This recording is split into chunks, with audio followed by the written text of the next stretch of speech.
कल्याण डोंबिवली में Republican party of India Athawale की पदाधिकारी चिंतन बैठक और पत्रकार परिषद आयोजित की गई। केंद्रीय सामाजिक न्याय राज्य मंत्री रामदास आठवले के निर्देश पर हुई बैठक में पार्टी के संगठनात्मक बदलाव को लेकर महत्वपूर्ण प्रस्ताव रखे गए। पदाधिकारियों और कार्यकर्ताओं ने मौजूदा जिलाध्यक्ष प्रहलाद बुंदा जाधव को जिम्मेदारी से मुक्त कर उन्हें राज्य या राष्ट्रीय स्तर पर जिम्मेदारी देने की मांग की है।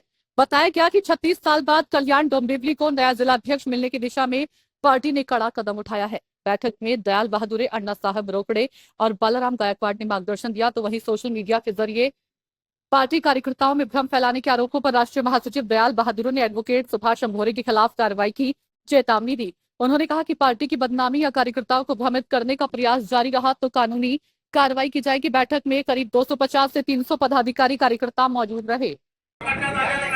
सर्व जे काही आहे ते सर्व त्या जुन्या पद्धतीने चालू राहणार।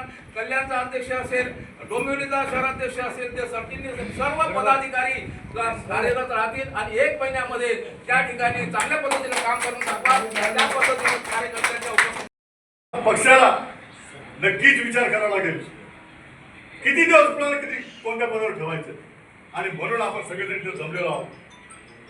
ज्या पद्धतीने रमेश बर्वे साहेब आपल्या कल्याण डोंबिवली शहर जिल्ह्याचे महासचिव रमेश बर्वे साहेब यांनी गेल्या वेळी सगळ्यांच्या